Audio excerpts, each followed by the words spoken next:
De aquí buenas noches, una pregunta, ¿se puede hacer acupuntura? Con respecto a esto, hay gente que solo por ser un tipo de medicina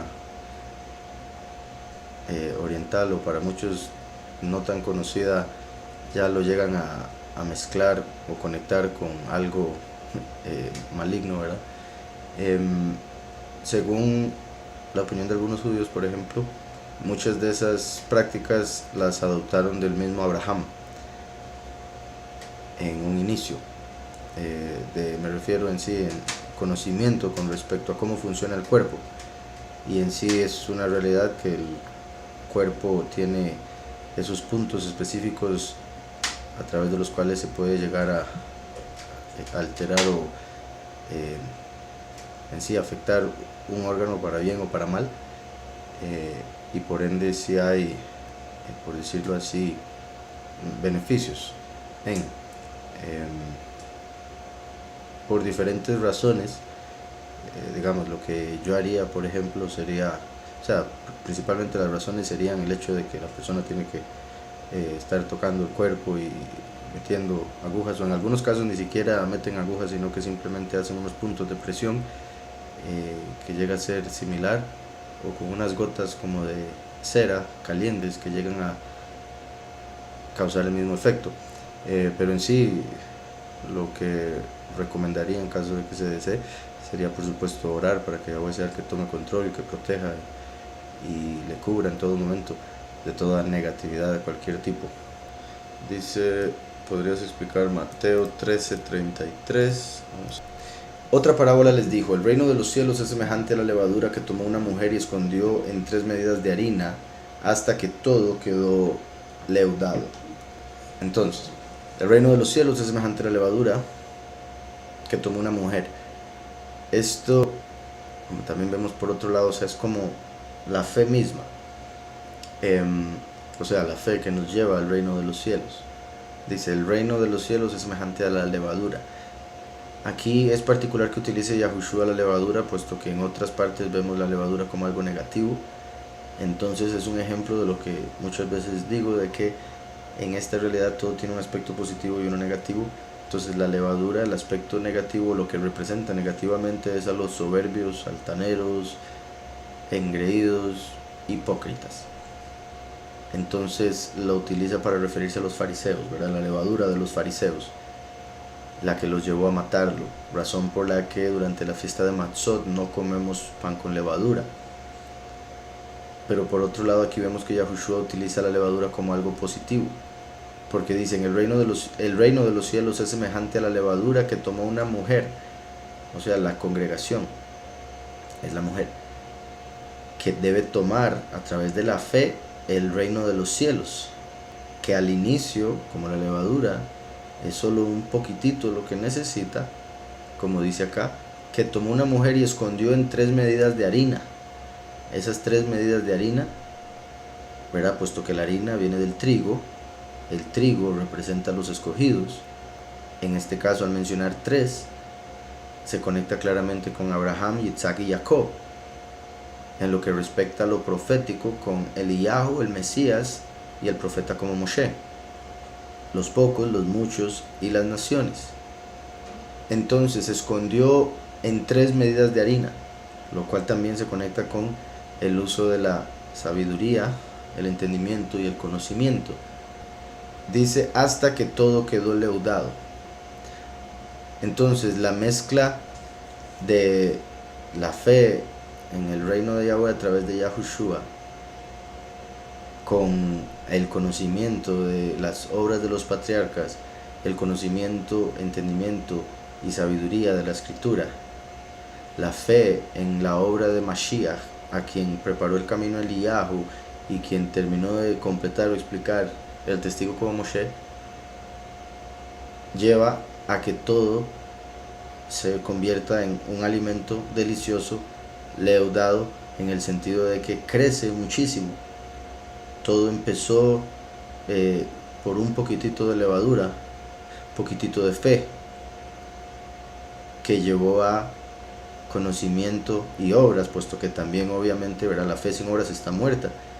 Si esa mujer no amasa y mezcla la harina con la levadura, no llegaría a leudar. Entonces la necesidad de fe, conocimiento y por último obras. Para poder saber se necesita el conocimiento, saber cómo cumplir esas obras y saber en quién se tiene fe, por qué se tiene fe, qué es la fe, etc. Entonces, así como el alimento que terminaría siendo ese pan leudado da vida, como Yahushua, que es el pan de vida, igualmente la levadura es la que lo hace crecer, como la fe y el reino que crece dentro de nosotros poco a poco, y aunque al principio usted crea o no sienta nada, o crea no ver nada o no entender nada, continúe en fe, creyendo, haciendo obras, y eventualmente crecerá como aquí el pan leudado. Dice, ayer pusieron a funcionar nuevamente el colisionador de partículas CERN. ¿Tendrá alguna repercusión con eventos negativos que se están dando en el mundo, aunque no sea el sexto sello? Sí, podría ser, o sea, sí cabe la posibilidad. Habrá que ver qué llega a suceder en estos días, a como también, o sea, las diferentes teorías que hay con respecto a lo que puede suceder ahí con CERN, pues podrían haber cambios que uno ni siquiera se dé cuenta, o que se llegue a dar cuenta en unos años, o que solo unos pocos se den cuenta en el mundo, por varias razones con respecto a lo que se cree que puede suceder. Repito, al abrir una puerta a otra dimensión, el que entre algo de otra dimensión, o ¿verdad?, similar a lo que muchos han teorizado y llamado el efecto Mandela, que se cree sucedió con uno de esos experimentos anteriores de CERN, y hay una, se podría decir, no sé si evidencia o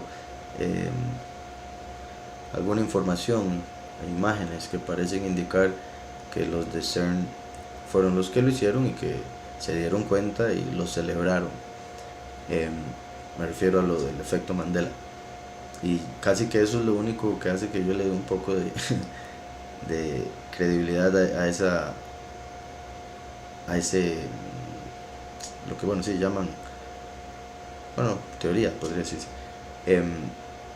Para los que no saben lo del efecto Mandela, se cree que con CERN de alguna manera, hay gente que cree que fue que se hizo una mezcla de dimensiones paralelas, o que cambiamos de dimensión, o que se destruyó una, entonces entramos a otra. Ahora, lo que respecta a dimensiones paralelas, yo creo diferente a lo que cree la mayoría de gente que cree en dimensiones paralelas, simplemente porque ellos creen en Big Bang, evolución. Yo creo en Yahweh, la escritura, por ende esas dimensiones no son de lugares igualitos a este, sino de los lugares donde están los diferentes tipos de ángeles, los lugares donde están los demonios, espíritus malignos, etc. Esos son dimensiones, por decirlo así, pero no son, como ellos dicen, universos idénticos a este, en el cual una que otra cosa es diferente. Por eso me inclino más por la otra opinión con respecto a cómo sucedió el efecto Mandela. Hay quienes consideran que abrieron de alguna manera una forma de enviar mensajes al pasado, y lo probaron enviando mensajes para buscar provocar algunos cambios pequeños en el mundo, y se cree que lo lograron. Y hay varias cosas que en general la gente cree recordar súper bien algún detalle, y se llegan a dar cuenta que en realidad es completamente diferente a lo que pensaban, aunque estuviesen tan seguros de saberlo. Por ejemplo, lo que dice X canción en una parte, o cómo termina una canción, o una escena de una película, o lo que dicen en alguna película, cosas que mucha gente está segurísima de saber que es así, pero cuando buscan se dan cuenta que no, y eso ha llegado a creer que se dieron esos cambios en películas, en productos que uno puede comprar en el supermercado, montones de cosas, y que hay algunos que recuerdan un pasado diferente. Entonces, eso del efecto Mandela fue algo que se llegó a dar a través de los años, y que de repente lo notaron algunos y lo empezaron a publicar en internet y se propagó la información. Hoy en día, tristemente, información tal, en el caso de ser verdadera, Google se encargaría de bloquearla. Entonces eso es parte de lo triste del tiempo en el que vivimos hoy en día, como están censurando un montón de información. Pero bueno, como decía, algo así es otra posibilidad de lo que podría ahí suceder con CERN, con ese experimento que hicieron. Por si algo, lo que yo he mencionado con respecto a CERN no es del sexto sello, aunque puede también ocasionar algo del sexto sello, claro, pero yo he mencionado que considero que la quinta trompeta de Apocalipsis 9 es la que sucedería, muy posiblemente por algo que hagan ahí en CERN. Entonces lo que estarían haciendo ahorita sería tratando de llegar a eso que eventualmente van a lograr, todo parece indicar, cuando se dé la quinta trompeta del Apocalipsis. Dice, ¿qué significa el 3 en las escrituras? Ya que en varias citas es clave. Okay. Representa estabilidad, principalmente por el hecho de que, por ejemplo, una mesa o silla necesita al menos 3 patas para mantenerse estable. Representa fuerza, como el cordón de 3 dobleces que es difícil de romper. Representa movimiento, ya que es la Gimel, la tercera letra del Aleph Bet, que representa un pie en movimiento. También se conecta con la materia, porque primero fue creado el tiempo, después el espacio, después la materia, de tercera.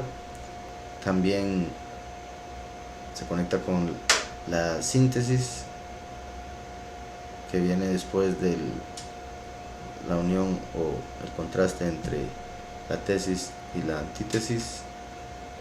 Dice, ¿puedo explicar Lucas 9, 54 al 56? Lucas 9, 54 al 56. Al ver esto, Jacob, Ahuanán y sus discípulos le dijeron: Soberano, ¿quieres que mandemos que descienda fuego del cielo como hizo Eliyahu y los consuma? Aquí vemos algo interesante, bueno, muchas cosas, pero mencionar un par y voy a volverme un poquitito. Dice el verso 52, y envió mensajeros delante de los cuales fueron y entraron en una aldea de los samaritanos para hacerle preparativos, pero no lo recibieron, porque su intención era ir a Jerusalén. Vean que particular, no lo recibieron porque su intención era ir a Jerusalén. Entonces, era la voluntad del Padre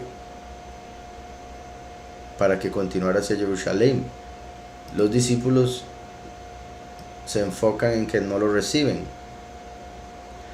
Entonces dice el 54, al ver esto, Jacob y Ahuanán, curiosamente Jacob es el nombre del padre de las 12 tribus, quien representa al último, testigo como Moshe, así como Isaac representa a Yahushua el primero y Abraham representa al Padre Todopoderoso. Y Ahuanán aquí, como hermano de Jacob, representa a Eliyahu, puesto que Eliyahu, cuando vino a preparar el camino para Yahushua, vino con el nombre Yahuhanán, el inmersor. Aquí estamos hablando de otro Yahuhanán, pero es el mismo nombre. Por ende, Jacob y Yahuhanán, estos dos discípulos de Mashiach, representan, también por si algo, dependiendo del contexto, puede cambiar, si está solo uno, o si hay uno de los dos con algún otro, cosas así. Pero bueno, Jacob y Ahuanán representan al testigo como Moshe y al testigo Eliyahu respectivamente. Entonces, por eso es también que ellos dos fueron los que llegaron a Yahushua a pedirle a través de su mamá, o sea, le pidieron a la mamá de ellos que le dijera a Yahushua que si por favor en su reino les permitiría sentarse a su derecha e izquierda, a Jacob y a Ahuanán. O sea, como lo que dice Zacarías con respecto a los dos olivos que están sentados al lado del soberano de toda la tierra, a cada lado del soberano de toda la tierra. los 2 olivos al lado de la menorá, que son los 2 testigos de Apocalipsis 11. Entonces estos 2 discípulos son los que piden ser los 2 testigos. Yahushua les dice que no les puede dar eso porque ya Yahweh lo había entregado a los que les tocaría, pero eso muestra que estos 2 representan a los 2 testigos. Entonces aquí en este contexto vemos algo interesante, puesto que dice: al ver esto, Jacob y Ahuanán, sus discípulos, le dijeron: soberano, ¿quieres que mandemos que descienda fuego del cielo como hizo Eliyahu y los consuma? Ven que ellos eran muy celosos, por eso se molestan a este punto y quieren destruir a esta gente por no recibir a Yahushua. Se podría decir que hasta tenían suficiente fe para traer ese fuego, puesto que nada más le preguntaron a Yahushua: nada más díganos y nosotros lo hacemos. Curiosamente, ellos también eran llamados los hijos del rayo. Entonces era como si estuvieran diciendo: quiere que hagamos caer un rayo para que los destruya. Curiosamente, los 2 testigos, todo parece indicar, van a morir por fuego del cielo, así como cuando Eliyahu hizo descender fuego del cielo para destruir el sacrificio que tenía preparado para Yahweh. Entonces, como en la escritura vemos que Eliyahu hizo descender fuego del cielo varias veces, aquí los discípulos dicen: hagamos como Eliyahu y los destruimos. ¿Quieres que mandemos que descienda fuego del cielo como hizo Eliyahu y los consuma? Entonces, volviéndose él, Yahushua, los reprendió, ¿verdad? Ellos esperaban estar haciendo algo positivo, ellos esperaban, ¿verdad?, que le dijeran: sí, y qué bien que pensaron así, ¿verdad?, que les aplaudieran. Pero más bien Yahushua los reprende. Esto también es importante. Hay que tener claro cómo el plan de Yahweh es perfecto. Yahweh es bueno, misericordioso. Hay que tener eso siempre presente a la hora de hacer cualquier juicio. Y como decía, tener clara que la voluntad de Yahweh es perfecta. Por eso, como dice aquí, su intención era ir a Jerusalén. Debieron preguntarle, antes de decirle: hacemos descender fuego, debieron preguntarle mejor: ¿qué hacemos? ¿Qué quieres que hagamos? Pero ellos ya dieron por un hecho: los destruimos, ¿te parece? Entonces, volviéndose él, los reprendió diciendo: vosotros no sabéis de qué espíritu sois. Entonces, aquí hay algo más, además de lo que mencioné con los 2 testigos. Aquí esto se puede ver de un par de maneras, las 2 están en realidad conectadas. Una es que Yahushua les está diciendo: ustedes no saben a qué espíritu le pertenecen, porque ustedes quieren usar el espíritu del juicio, de justicia, de condena, si el espíritu que traigo es el de misericordia, el de perdón, el de amor. Entonces Yahushua estaba poniendo sobre los discípulos ese espíritu de misericordia, el perdón de pecados, y ellos quieren traer destrucción sobre esta gente. Entonces Yahushua les dice: ustedes no saben de qué espíritu son. Bueno, les hace una pregunta. No, en realidad les lo declaró. Entonces, de la misma manera, así como dije ahora que todo tiene un aspecto positivo y uno negativo, el aspecto positivo aquí, o sea, la forma positiva de ver esto sería: ustedes no saben que Eliyahu estuvo en un tiempo en el que se estaba manifestando la justicia, y ahora yo vengo a manifestar la misericordia. Por eso ustedes no saben de qué espíritu son, porque quieren hacer justicia cuando lo que venimos es hacer misericordia. Pero en el aspecto que podría verse como negativo es, como he mencionado, Yahuanán el Inmersor fue el último del tiempo de la carne. Está escrito en el libro de Tomás que con la cabeza de Yahuanán el Inmersor fue cortada la cabeza de profecía. Entonces, la cabeza de profecía se refiere a un malaj que tenía autoridad sobre la profecía en este mundo, pero se le cortó la cabeza una vez que Yahushua se manifiesta para convertirse él en el intercesor, y le quitó la autoridad al malaj, al ángel que había tenido la autoridad sobre la revelación en esta tierra.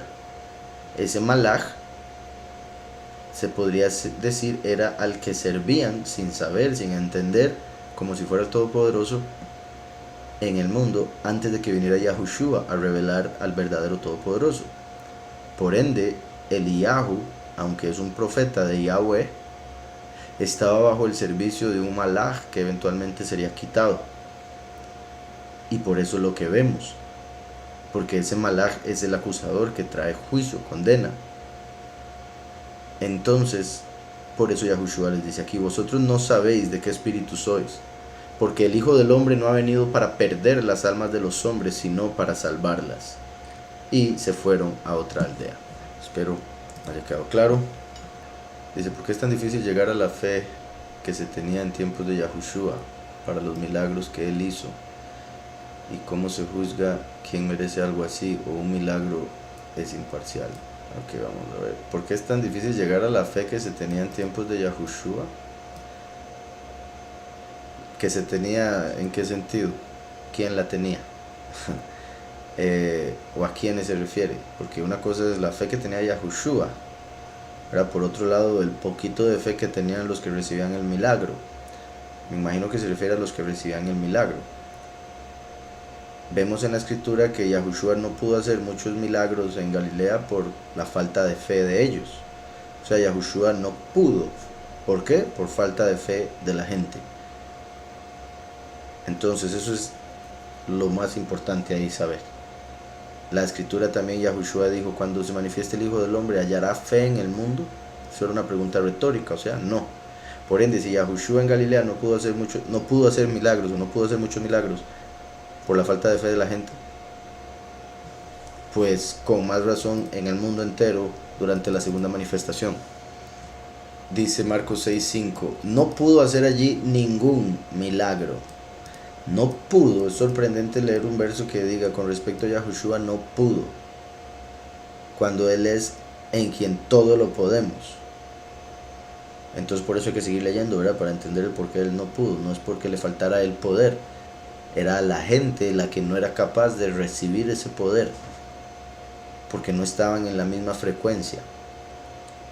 Entonces, no pudo hacer allí ningún milagro, salvo que sanó a unos pocos enfermos, poniendo sobre ellos las manos.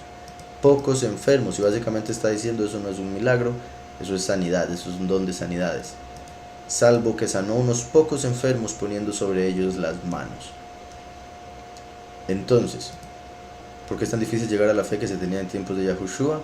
Porque nacimos en apostasía, porque ¿verdad? En la apostasía nos enseñaron muchísima mentira que afectó nuestra fe, afectó el nivel de nuestra fe, afectó otro montón de cosas, por el mundo en el que vivimos tan negativo, tan oscuro, porque han pasado 2000 años, y porque hoy en día, ¿verdad? Mucha gente, y se nos enseñó evolución, Big Bang, chance, etcétera. Mientras que hace 2000 años la gente todavía tenía una creencia muy firme en que hay un Todopoderoso, en su voluntad, en que puede hacer milagros, y por ende el nivel de fe, aunque era bajo en ese tiempo, todavía existía. Después decía: ¿y cómo se juzga quién merece algo así? ¿Quién merece que el hacer milagros o el recibir un milagro? En sí, Yahweh a la persona que le dé el don de milagros también le daría el discernimiento para saber cuándo puede o con quién puede hacer un milagro. Y en sí sería a través de discernir la cantidad de fe, el nivel de fe en la persona a la que se le haría el milagro. Porque si no tiene fe, esa persona no va a poder recibir nada, por más que el que tiene el don quiera hacer un milagro. Y eso de milagro es imparcial. O sea, lo que lo vuelve parcial es la emuná, es la fe. Dice: ¿hay profecía sobre encontrar el arca del pacto otra vez? No. O sea, una profecía específica que diga que la van a encontrar, no. Pero según algunas teorías ya la encontraron y solo están esperando que se construya el tercer templo para ponerla, según alguna gente. Y por otro lado, lo que puede ver es en Apocalipsis 11, donde dice que el arca se dejó ver en el templo, pero se refiere al templo en el cielo, no a un templo en la tierra, y por ende el arca se refiere al testigo como Moshe, no al arca de madera con oro. Dice después, ¿cómo se toma la situación de los anticonceptivos en lo espiritual? En el libro de Hanoc vemos que fueron los ángeles caídos los que enseñaron a hacer anticonceptivos. Esto es algo negativo, porque la escritura lo que nos dice es multiplicad y fructificad la tierra. Yahweh mandó al hombre y la mujer a multiplicarse. En Génesis 38 vemos a Onán, que se casa con la difunta de su hermano y no quiere darle hijos porque serían hijos de su hermano. Entonces Yahweh le quitó la vida por esa maldad, entre otros detalles. Entonces es muy importante entender que Yahweh quiere la multiplicación. También, como he mencionado, hay otros detalles que mencionar con respecto a un matrimonio, por ejemplo, que ya tenga hijos, puesto que se habla de que, por ejemplo, bueno, la escritura dice que la mujer teniendo hijos se salvará. Por otro lado, en el judaísmo se habla de que si una pareja ya tiene una pareja de hijos, ya con eso ha cumplido el mandamiento de multiplicarse. Pero sí, espero con eso pueda sacar deducciones. El matrimonio que se hace en el catolicismo y en otras religiones es aprobado por el Todopoderoso, tomando en cuenta que se hace bajo tradiciones de hombre, paganismo y nombres falsos. Se podría decir que es aprobado por el Todopoderoso, pero no por hacerlo en una iglesia X, sino porque firmaron un papel en el cual se hizo un contrato civil terrenal. Todo lo que ates en la tierra será atado en los cielos. Entonces, ahí lo que es válido es el contrato que se hizo entre las dos personas. Pero la bendición que tendrían sería de un espíritu diferente. Por ende, no sería verdadera bendición. Porque si se casaron ante ídolos, se casaron ante demonios. Si se casaron bajo un nombre falso, están bajo un espíritu que no es, ¿verdad? Debería ser claro, y bueno, al menos una vez que ya se llega a entender la doctrina verdadera y la diferencia de Yahushua y el nombre falso, espíritu falso que predican en el mundo, ¿verdad? El Mesías del mundo, básicamente, debería llamarlo Cristo quizá. Entonces, lo que aprueba el poderoso es ese contrato entre las dos partes, pero el espíritu que supuestamente bendice la unión sería otro, aquel al que están invocando cuando hacen la ceremonia religiosa. Ahora, obviamente, si una pareja se casó en el catolicismo y a través de su vida matrimonial llegan a conocer a Yahweh y Yahushua, obviamente es porque Yahweh los llevó hasta ese punto, porque los conocía, que en su corazón buscaban complacerle, cumplir sus mandamientos y demás. Y en ese caso sería nada más de, por decirlo así, renovar los votos en el nombre de Yahushua. No necesariamente haciendo una ceremonia carísima y todo lo demás, sino con una oración ante él simplemente. Pero si quieren la ceremonia también, por supuesto. Dice acá, si los ángeles caídos tuvieron relaciones con las mujeres de los hombres, ¿cómo pasó siendo ellos diferentes, ya que nosotros somos carne y ellos no? ¿Okay? Así como los humanos tienen cuerpo, los ángeles tienen cuerpo, simplemente son compuestos de materia diferente. Por ejemplo, con el colisionador de partículas se supone que están buscando la materia oscura, dark matter, que viene siendo lo que es invisible en esta realidad. Por decirlo de otra manera, la materia de otra dimensión, o el contrario de la materia de esta realidad. Por ende, se podría hablar de que los cuerpos de ellos no están hechos de materia como la nuestra, sino de materia oscura o de la materia de otra realidad, pero sigue siendo materia, otro tipo de materia. Eso por un lado, para entender que los ángeles sí tienen cuerpo, ¿verdad? Eso sí quiero dejarlo claro primero. Por otro lado, así como cuando un hombre va a ir a bucear, se tiene que poner un traje con un tanque de oxígeno para poder estar en el agua sin problema, siendo el agua una realidad diferente a la de el aire sobre la tierra. Entonces, de la misma manera, los que están sobre la tierra en el cielo, al venir a este mundo, es como que se ponen un traje para poder relacionarse con los seres humanos, para poder estar en esta realidad como si fueran de este mundo. Por eso vemos cuando llegan 3 ángeles a visitar a Abraham. Abraham no se da cuenta que eran ángeles hasta después. Piensa que eran seres humanos porque vinieron como seres humanos. Entonces, para entrar a esta realidad y poder relacionarse con el hombre, tienen que tomar una forma similar a la de la carne, como si se pusieran un traje. Dejan el cuerpo angelical en el cielo, a través del espíritu bajan a esta realidad y adquieren un cuerpo. Y así fue como pudieron tener relaciones sexuales con las mujeres. Espero con eso se haya entendido. Por si algo, hay otro montón, además de Abraham, hay otro montón de historias en la escritura donde ángeles llegan a hablar con alguien y ese alguien piensa que ese ángel es un humano. Incluso Jacob peleó contra Elohim y le ganó. Ese Elohim era un ángel y ese ángel se veía como un hombre, y ese hombre idéntico a Esaú, por cierto. De ahí se deduce que el ángel era Samael. Ya que Pilato se lavó las manos, es decir, él no quiso tener sangre inocente en sus manos, ¿pudo ser salvo o fue condenado? Es una buena pregunta. En sí, digamos, por ejemplo, por un lado, el aspecto de que se lavó las manos antes de hacer que colgaran a Mashiach, obviamente por su lado él lo hizo como yo no tengo culpa de esto, pero en el aspecto espiritual estaba cumpliendo la tradición en el judaísmo de lavarse las manos antes de la cena de Pesaj, puesto que Yahushua estaba cumpliendo la fiesta de Pesaj y Matzot a través de su muerte y entierro. La esposa de Pilato se había llegado a decirle que no tuviera nada que ver con ese hombre justo. Pilato se lava las manos. Él también él trató por todos los medios posibles que él pensó en ese momento de salvar a Mashiach. Él vio que era inocente, él vio que era por envidia, que lo querían matar, y buscó salvarlo.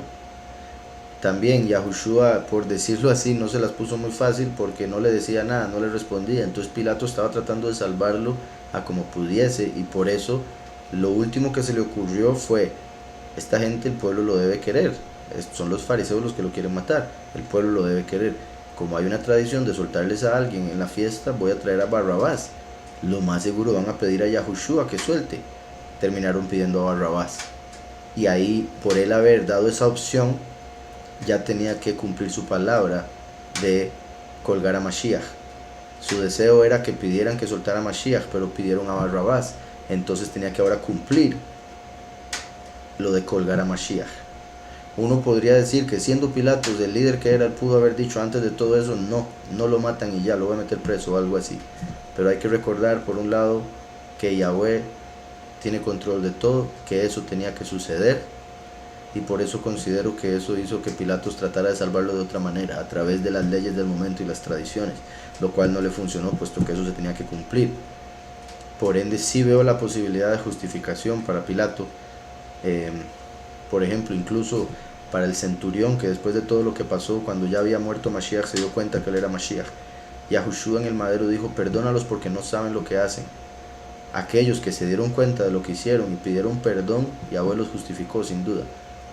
A los fariseos, que después le pagaron a los guardias para que fueran a decir que se habían robado el cuerpo, quedaron condenados.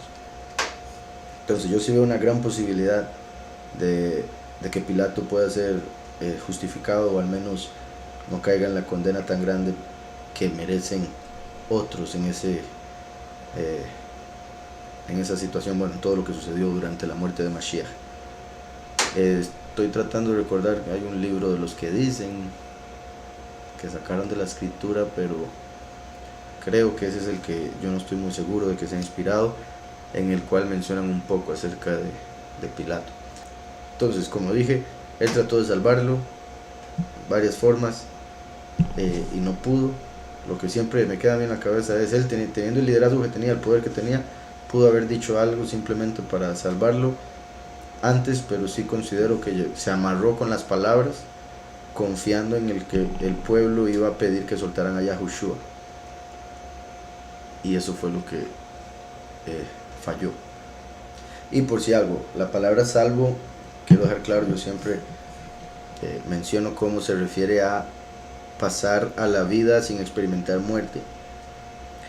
Entonces por eso utilicé ahora la palabra justificación. Sí considero la posibilidad de que él haya sido justificado después de todo, que se haya dado cuenta, además de que ya medio sabía en realidad. Ya sabía que era un hombre justo, sabía que era especial, y también por eso fue que encima del madero Pilato mandó a escribir Yahushua Nazareno y rey de los Yahudim. Los judíos le dijeron, pero ¿por qué escribes eso? Hubieras escrito, él dice ser el rey de los Yahudim. Y Pilato dijo, lo que puse, ya lo puse. Como dan a entender, así se queda, por algo lo escribí así, porque considero que ese es el rey de ustedes. Y como ustedes son como son, lo están matando a su propio rey. Eso es lo que quiso dar a entender. Dice, por favor, ¿me puede dar una explicación del capítulo 16 de Yehezkel, ya que es muy fuerte y repetitivamente dice la palabra prostituta? Voy a ver el contexto donde más aparece y enfocarme en ese, que vendría siendo del 30 al 34. Voy a leer primero, es un párrafo donde se menciona la palabra prostituta 3 veces, y dice: cuán inconstante es tu corazón, dice Yahweh. Ahora, por si algo, la palabra en sí del capítulo tiene que ver con la infidelidad de Jerusalén. Entonces, recordemos que Jerusalén era la capital de Israel, bueno, pero en el tiempo de David, en el mayor esplendor del reino, David como representación de Yahweh, la ciudad como representación de la Ruach, obviamente David la persona, la ciudad, el pueblo, además de la tierra sobre la cual habitaba ese pueblo. Entonces, por la idolatría del pueblo, que en hebreo, o más bien en lo espiritual, la idolatría es fornicación. Entonces, Jerusalén, la gente de Jerusalén empezó a adorar falsos Elohim, principalmente a Heilel Gad, como aparece en Isaías 65, al espíritu de la reina del cielo, que hoy en día adoran como el nombre María. Entonces, por adorar tantos espíritus malignos, falsos, ángeles caídos, demonios, etcétera, a través de ídolos y demás, Yahweh utiliza la palabra prostituta, porque se vendía, básicamente le daba placer a través de la adoración a esos ángeles caídos, espíritus malignos y demás, con tal de recibir algo material a cambio, como una prostituta que por dinero da su cuerpo. Entonces el pueblo se dio a esos espíritus malignos y ángeles caídos por recibir cosas en este mundo, por recibir poder en esta realidad, y eso la hace una prostituta. Como las doctrinas falsas, las congregaciones que son mujeres, si siguen una doctrina falsa y por ende un ídolo o espíritu maligno, se vuelven una prostituta. Y por eso hay una en particular que es llamada la gran ramera, la gran prostituta. Dice el capítulo 16, verso 30: cuán inconstante es tu corazón, dice Yahweh, el soberano, habiendo hecho todas estas cosas, obras de una prostituta desvergonzada, edificando tus lugares altos, o sea, altares, en cada cabecera de camino, y levantando tus altares en todas las plazas, ¿verdad? Toda su idolatría y religiosidad, como hacen por ejemplo en el catolicismo, que ponen una iglesia al frente de cada parque, que ponen ídolos de María o de Jesús por todos lados, en diferentes partes donde, de verdad, claves de los pueblos. Dice: pero no fuiste semejante a una prostituta en que menospreciaste la paga. Fuiste como la mujer adúltera, que en lugar de su marido recibe a extraños. O sea, hasta adoraban ni siquiera por lo que recibían materialmente, sino solo por el placer sexual. Y en sí, en este caso, como menciona acá, como una mujer adúltera, en lugar de su marido recibe a extraños. En lugar de recibir a Yahweh, recibieron a Jehová. En lugar de recibir a Yahweh, se fueron tras Alá. En lugar de invocar a Yahweh, lo prohíben, invocan Hashem, Adonai, etc. Obviamente Adonai es un título que sí está en la escritura. Hashem es una palabra que significa el nombre. Pero mi punto es, los judíos se rechazan a invocar a Yahweh. Rechazan el invocar a Yahweh.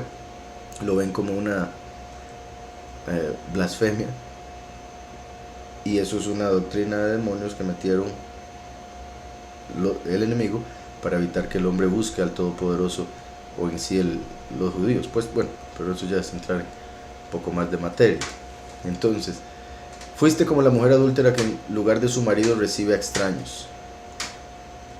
Por eso las doctrinas falsas tienen un espíritu de una entidad negativa que no es Yahweh, que no es Yahushua. El único que tiene a Yahweh es aquel que ha aceptado a Yahushua, porque solo se puede llegar al Padre a través del Hijo. Y solo aquel a quien el Padre quiere que se le revele el Hijo va a poder reconocer al Hijo. Entonces el Padre revela quién es el Hijo y el Hijo es el que lleva al Padre. Por ende, con solo el hecho de, por ejemplo, que los judíos no acepten a Yahushua como el Hijo de Yahweh, es mentira que conocen a Yahweh como Padre, sino que siguen a otro, extraños. Dice el 33, a todas las prostitutas les dan regalos, pero tú diste tus regalos a todos tus amantes. ¿Verdad? Qué curioso, porque aún lo que reciben en este mundo se lo terminan dando a esos falsos poderosos. De vuelta, les diste presentes para que de todas partes vinieran a ti en tus fornicaciones, y ha sucedido contigo en tus fornicaciones lo contrario de las demás mujeres, porque ninguno te ha solicitado para fornicar, y tú das la paga. Porque ninguno te ha solicitado para fornicar. Tras de eso, es el pueblo idólatra el que anda buscando a quien idolatrar, y tú das la paga, como vemos en la doctrina de la prosperidad y otro montón de lugares, por supuesto, en lugar de recibirla. Por eso ha sido diferente.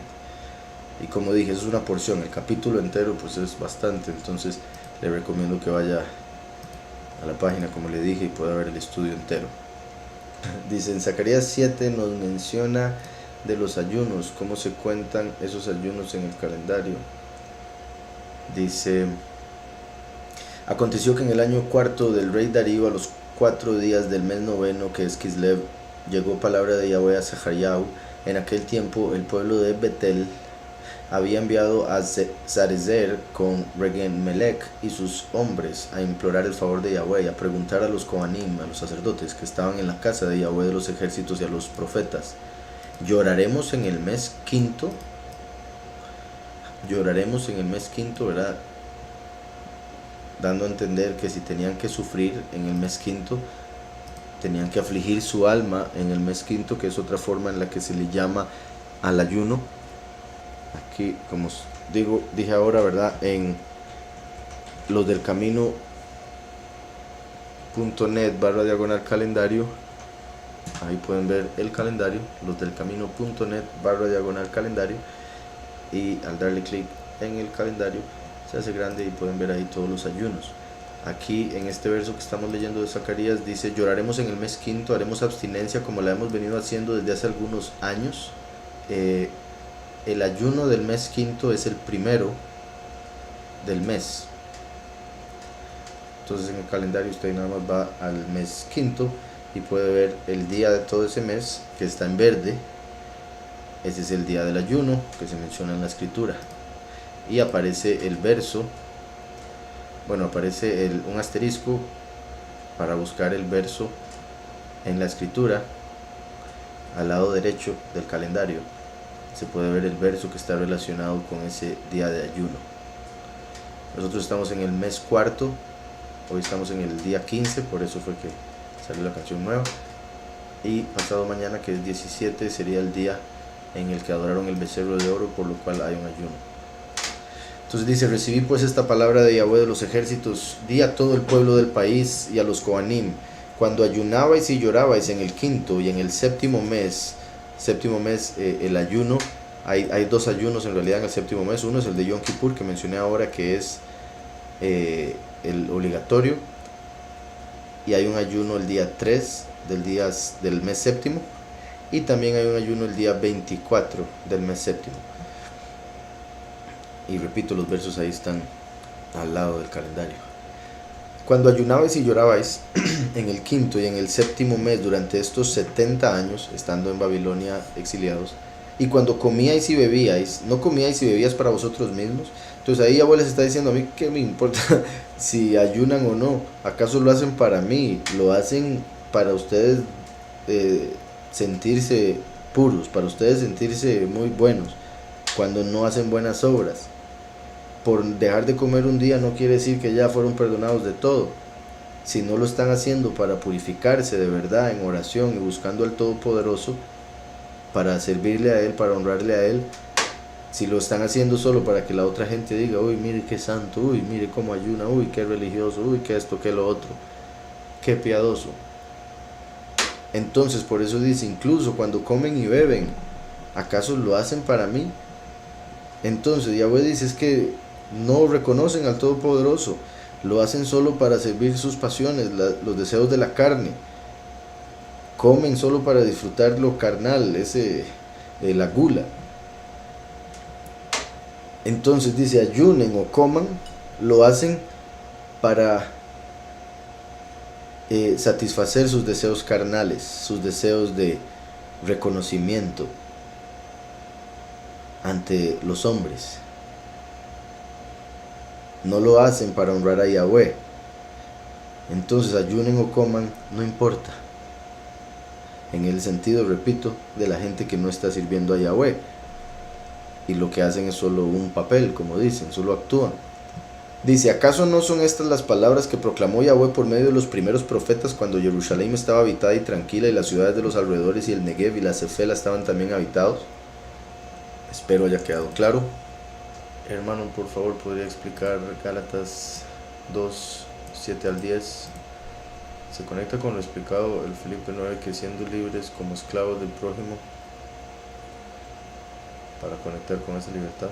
Gálatas 2, 7 al 10 dice, antes por el contrario, como vieron que me había sido encomendado las buenas nuevas de la incircuncisión, como a Pedro el de la circuncisión.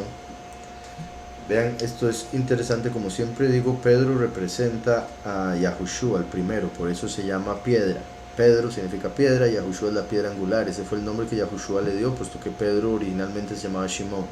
Pedro, Kef, representa a Yahushua, el Mesías. Paulus representa al testigo como Moshe, el último. Yahushua vino a los suyos y los suyos no le recibieron, o sea, vino a los de la circuncisión, como Pedro fue enviado a los de la circuncisión. Paulus va a los de la incircuncisión, como el último viene como un gentil, como lo vemos en varias partes de la escritura, Isaías 63, una de ellas.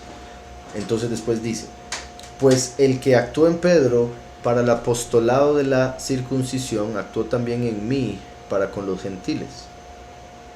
Y reconociendo el favor que me había sido dado, Jacob, Kefas y Yahuhanán, que eran considerados como columnas, nos dieron a mí y a Bernabé la diestra en señal de compañerismo, para que nosotros fuéramos a los gentiles y ellos a los de la circuncisión.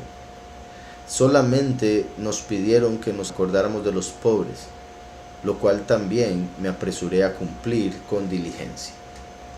Entonces, ahí Pablo básicamente está defendiendo su posición y su ministerio para los de la incircuncisión,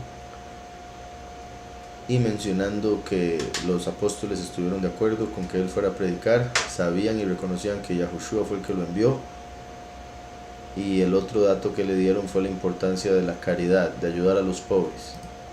Entonces, no veo exactamente la conexión que me menciona con lo que leímos de Filipos 9.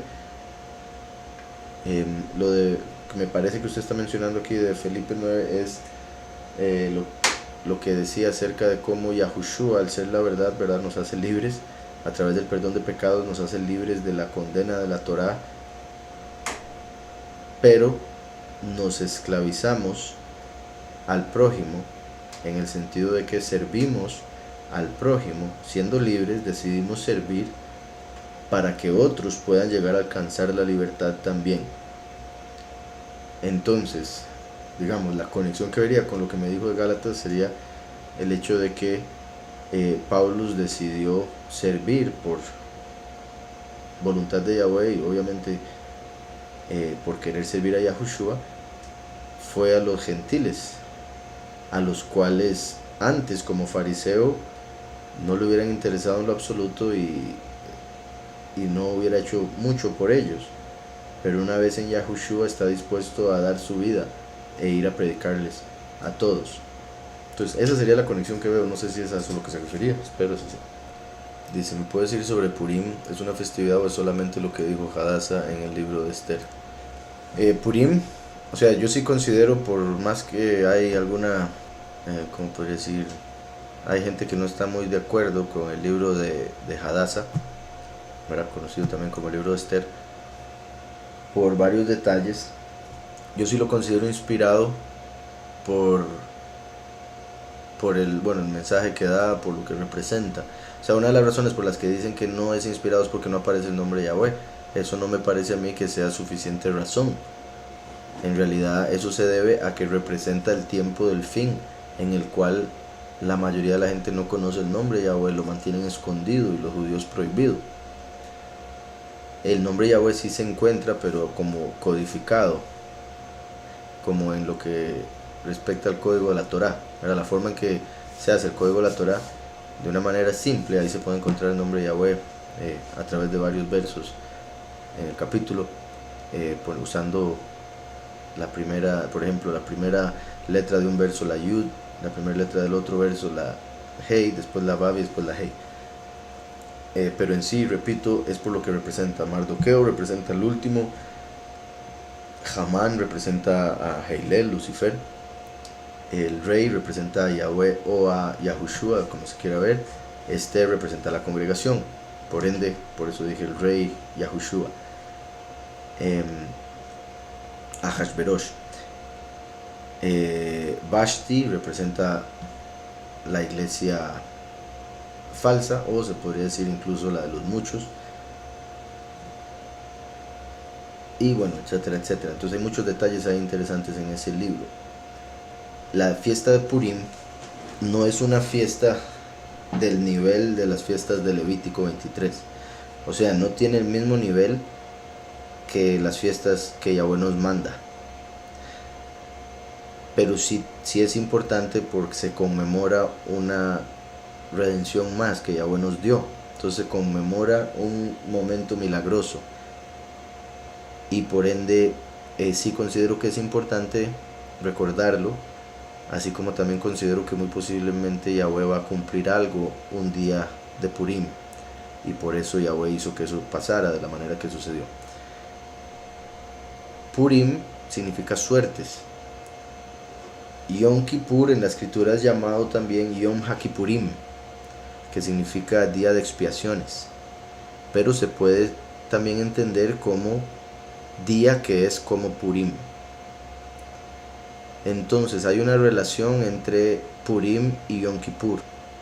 En sí, Purim es un reflejo de Yom Kippur, que es un día tan importante, día de expiación, cuando va a matar a los dos testigos. Por otro lado, usted pregunta acá por Hanukkah. Dice, ¿lo de Hanukkah es otra fiesta? Hanukkah es similar a Purim, en el sentido de que no están en Levítico, no son directamente dadas por Yahweh, pero parecen haber sido dadas por la Ruach a través de líderes de la congregación, líderes del pueblo de Israel. Puesto que en la escritura dijeron, recuerden conmemorar este día tal todos los israelíes, un día para darle toda rabá a Yahweh por su salvación. Entonces Hanukkah es similar. En el caso de Hanukkah sucedió por lo que hizo Antíoco Epífanes en el templo de Yahweh, al entrar y sacrificar un cerdo para Zeus, el ídolo de Zeus, ¿verdad?, que metió en el templo, y a eso es a lo que la escritura llama en sí Macabeos, la abominación desoladora, que es una representación de cuando se manifieste el anticristo, la imagen de Zeus, que es en realidad un cerdo espiritualmente hablando. Antíoco representa la bestia, la abominación desoladora, al falso Mesías. los macabeos a los 144.000. Los macabeos iban a celebrar Sukkot, pero entró Antíoco e hizo eso, entonces no pudieron celebrar Sukkot por 3 años, como los primeros 3 años y medio de los últimos 7. Andan escondidos hasta que ya después logran vencer a Antíoco, y cuando lo logran vencer deciden celebrar ese Sukkot que no habían podido celebrar como ellos pensaban que se celebraba.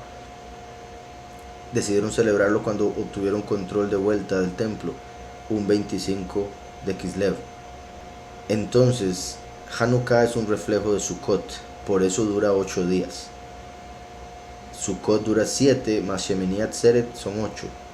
Entonces, al ser un reflejo de Sukkot, dura la misma cantidad de días. Y también en la escritura vemos algunos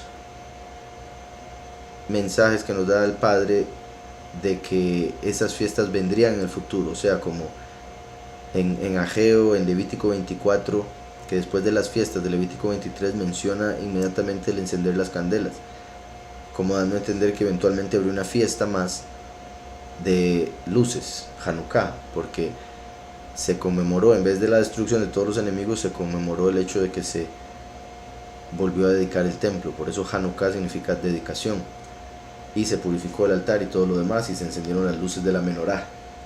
Entonces por eso la llaman también la fiesta de las luces. El libro de Macabeos, también repito, toda la historia que aparece ahí me parece profética, sin duda. Entonces sí considero que es un día importante, o días importantes para recordar, pero hay que entender que no tienen el mismo nivel que el de las fiestas de Levítico 23. Son reflejos, son como extensiones de 2 de las fiestas de Levítico 23, Purim de Yom Kippur, Hanukkah de Sukkot. También considero la posibilidad de que vaya a haber un tipo de cumplimiento de Hanukkah en nuestro tiempo. Por ejemplo, en el libro de Daniel aparece que van a hacer sacrificio continuo por 1010 días. No lo dice así exactamente, simplemente estoy dando ya el resultado. 1010 días va a durar el sacrificio continuo. Los últimos 1010 días de los primeros 1260 de los últimos 7 años. Entonces, si a 1260 le quitamos 1010, nos quedan 250. Eso quiere decir que los sacrificios en el templo, si es que va a llegar a suceder de una manera ya física ahí en Jerusalén, empezarían oficialmente 250 días después del inicio del año. Bueno, 250 días después del inicio de los últimos 7 años, que se da cerca del inicio del año. Y eso haría que los sacrificios empezaran durante la fiesta de Hanukkah, apenas empezando Hanukkah. Entonces es como que queda apenas, y no me extrañaría que lo lleguen a hacer así. Y cuando eso suceda ya se sabría, sin lugar a dudas, que estamos en los últimos 7 años. Espero con eso haya quedado claro, haya sido suficiente. Dice por acá, Isaías 52, 4 al 6, porque así dijo Yahweh el soberano. Bueno, lo voy a leer con los nombres verdaderos y títulos correctos como debería ser, que me lo mandaron de una copia de la Reina Valera 1960. Dice, mi pueblo descendió a Egipto en tiempo pasado para morar allá, y el asirio lo cautivó sin razón. Y ahora, ¿qué hago aquí? Dice Yahweh, ya que mi pueblo es llevado injustamente, y los que en él se enseñorean lo hacen aullar, dice Yahweh, y continuamente es blasfemado mi nombre. Aquí vemos un ejemplo en este verso claro de cómo continuamente blasfeman en contra del nombre al usar nombres falsos. Por ejemplo, dice, y continuamente es blasfemado mi nombre todo el día, por tanto mi pueblo sabrá mi nombre por esta causa en aquel día, porque ahorita blasfeman en contra de su nombre. Por eso Yahweh revelaría su nombre en este tiempo final, como lo está profetizando aquí en Isaías 52. Y los que en él, o de los que él tienen soberanía, o se enseñorean, porque también es a través del Señor que llegan a enseñorearse, ¿verdad? Al hacer que adore a Baal, que en español es Señor.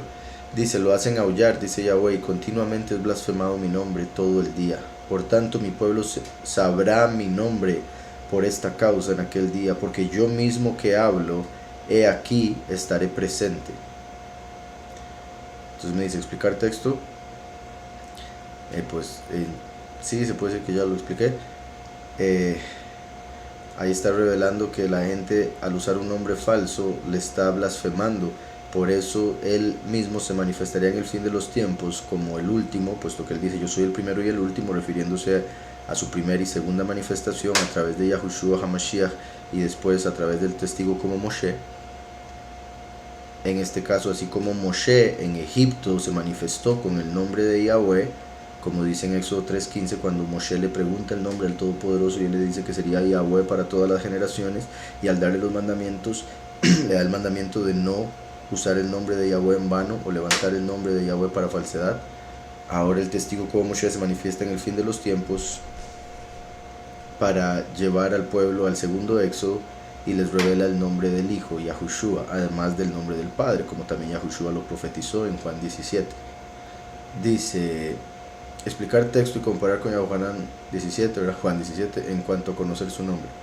Sí, como acabo de decir, en Juan 17 Yahushua dice que le reveló el nombre a los que le dio del mundo, o sea, le reveló el nombre Yahweh, que ya los fariseos lo habían ocultado a los discípulos. Y después dice, y lo volveré a hacer. O sea, Yahushua profetiza que se tendría que volver a manifestar Yahweh en la tierra para revelar el nombre suyo y el de su Hijo. Por eso hay en Isaías 52, por tanto mi pueblo sabrá mi nombre por esta causa en aquel día, porque yo mismo que hablo de aquí estaré presente. La impotencia en un hombre, ¿a qué se debe? ¿Y qué representa? Pues puede ser por varios factores. En algunos casos, sorprendentemente, los puede provocar el ver mucha pornografía. El ver mucha pornografía llega a afectar la mente a tal punto que puede llegar a tener problemas de disfunción eréctil o eyaculación precoz o algunos otros de esos problemas similares. Entonces, obviamente, por un lado, en lo que respecta a lo mental, la pornografía, el cual es un pecado grande por varias razones. La escritura dice, ¿verdad?, que cualquiera que ve una mujer con deseo en su corazón ya pecó con ella. Entonces no es necesario llevarlo al acto físico, poder estar con la mujer, con solo imaginárselo, pensarlo, es como si ya lo hubiera hecho y ya pecó. Además de eso, botar la semilla trae otras consecuencias. Si la semilla no se utiliza para multiplicarse, esa semilla se dice, y por los detalles que vemos en la escritura y otros que le agregan en el judaísmo, hay entidades que utilizan esa semilla para crear entidades negativas, ya que es poder creativo el que va en la semilla. Si el hombre no lo utiliza para multiplicarse, el enemigo lo utiliza para acusar al hombre por estar matando a la humanidad, porque en cada vez que el hombre bota la semilla, ahí viene una cantidad inmensa de espermatozoides, cada uno de esos un potencial humano. Con solo que nazca uno, esa persona representa un mundo entero, porque este mundo todo vino de Adán. Entonces, el botar la semilla se ve equivalente a el diluvio mismo. Representa mucha destrucción y, repito, como trae poder creativo, hay entidades que se aprovechan y agarran esa semilla, esa energía, para crear espíritus malignos que van a venir a atacar a la persona, traerle problemas, aflicción, preocupación, ansiedad, o otros como estos que me está mencionando acá, en lo físico. Tendría que ver claramente con,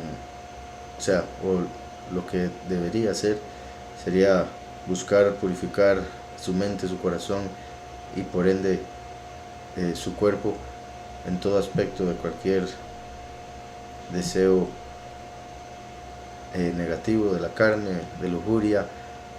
Repito, no sé si sea el caso, pero lo menciono por si algo. Lo de pornografía es algo que todo hombre, persona debería erradicar de su vida si es que le da 10 segundos de su tiempo o los que sean, porque es algo muy muy negativo, que como sabemos hoy en día por la internet es muy fácil de caer en eso, de dejarse llevar por eso, y que trae mucha negatividad a la vida, incluso en el aspecto físico, como le decía. Aún no tengo muy claro sobre el velo de la mujer. ¿La mujer debe usar su cobertura todo el tiempo o solamente cuando se ora y se escucha la palabra? Por favor, estoy un poco confundida. Sí, pues bueno, en el pasado normalmente lo usaban todo el tiempo, principalmente las mujeres casadas. Todo el tiempo en el sentido de en público, en la calle. Y sí, se revelaban o se dejaban ver principalmente por su marido, o sea, la belleza de su cabello principalmente era para el disfrute de su marido, además del resto de la belleza, pero me refiero en este aspecto de cubrir su cabello. Entonces, lo otro es que en la escritura Pablo se explica que la mujer debe cubrírselo para profetizar y para orar. Profetizar y orar. Eso es lo que Pablo dice. Entonces, al especificar esas dos, significa que no necesariamente tiene que cubrirse su cabeza siempre, lo cual parece indicar que está relacionado con el hecho de que cuando ora o profetiza los cielos están abiertos y ahí hay más contacto con los malajim, y los malajim pueden ver a las mujeres con el pelo descubierto y querer descender como en el tiempo pasado cuando bajaron por las mujeres. El cubrirse el cabello hace que la mujer se vea como ya perteneciendo a Mashiach o al marido que tiene en la tierra. Entonces, un malaj viendo una mujer con el pelo cubierto es como cuando un hombre ve a una mujer con el anillo de matrimonio y sabe que no puede, no debe meterse con esa mujer. Entonces, repito, Pablo se explica específicamente lo que sí es necesario es cuando ora y profetiza. Y en lo que respecta a profetizar, toma en cuenta el hecho de que dar testimonio de Mashiach es el espíritu de profecía. Entonces, por eso tomarlo en cuenta si la mujer decide hablar de Mashiach, predicar de Mashiach a alguna persona, los cielos se abrirían para esa situación y sería bueno que le dé ese honor a Mashiach cubriéndose el cabello. Ahora me dice, me siento atado a la rutina, no sé qué hacer. Sálgase de la rutina. En sí, o sea, al decir se siente atado es como que se siente esclavo de la rutina. Entonces cambie lo que pueda cambiar, lo que pueda ser diferente en su vida, cámbielo. Y lo que no puede hacerlo, pídale al Padre que Él lo cambie, que le ayude, que traiga una nueva etapa a su vida. Entonces pídale en oración. Y en sí, eso es lo que le podría decir por encimita, porque no sé exactamente cuál es su rutina, cómo se siente atrapado y cuáles son sus posibilidades o qué podría hacer para no estar en esa rutina. Pero mi punto es que es solo cuestión de tomar decisiones y mantenerse firme en esas decisiones con el dominio propio que Yahweh nos ha dado. Entonces, lo que usted vea en su vida que le molesta, que debería cambiar y que no ha cambiado por X razones, por excusas, vagancia o lo que sea, decida hacer un cambio por ese mismo sentimiento que tiene de estar atado. Tome decisiones, escríbalas en un papel y decida hacer el cambio de un día para otro, si es posible, para no estar con que la otra semana, después la otra, el otro mes, etcétera, etcétera. Pero como le digo, en sí, principalmente pídale a Yahweh en oración que le ayude con eso, obviamente con fe, y va a haber el cambio.